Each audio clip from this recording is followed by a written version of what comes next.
Mike, we have so much to talk about this morning. We got a snap British election called. We have United Airlines stock taking a nosedive. And we have the summit going on today between the mayor and the finance ministers about trying to cool down Toronto's hot housing market. What do you want to start with? Well, let's talk housing, because everybody likes to talk about that as a water cooler topic and what, if anything, can be done about the GTA real estate market. You know, Kevin, a poll indicates that people want the various levels of government to do something about real estate. The big question is, again, what can you do about real estate when it comes back to market forces, supply and demand? This idea of a vacant property tax. Okay, does that mean you need a whistleblower hotline for people to basically say, hey, the property next door is sitting empty and it should be hit with a taxation level? Because how do we know what's a vacant property? Are there a lot of them out there? That's the larger issue here, Kevin. I think the fact that there is a lack of data. You know, Stats Canada has been given more money to do more of a deep dive into real estate trends across the country. Who's buying? Who's selling? Is it foreigners? Is there speculation? Is it just the market forces because the Ontario economy is actually showing some strength and people are a little bit more optimistic about their job prospects and they want to get into the real estate market for fear? Again, a lot of it is psychology.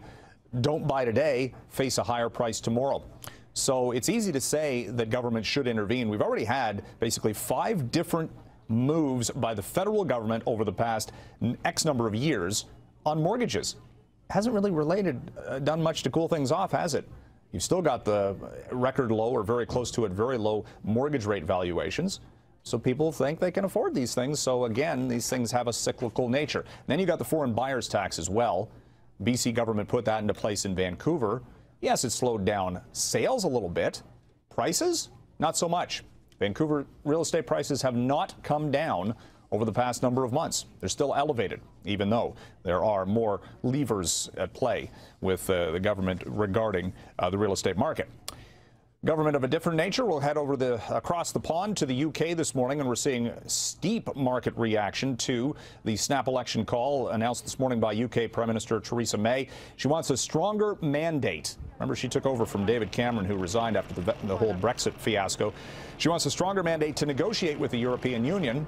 The issue with this, though, is you've got a French election coming up and uncertainty regarding that, protectionist forces potentially.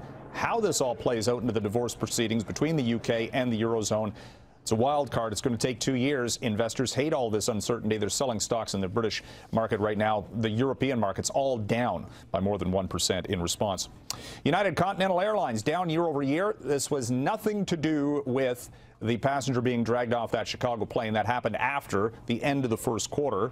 Company in its initial statement saying, again, we apologize, got to do better on customer service, that sort of thing. They will be holding a conference call and shareholders meeting coming up later today regarding that, and that'll be front and center how they respond and react. They've already made a few rule changes. Stock of United is actually fairly calm, actually, in pre-market trading action.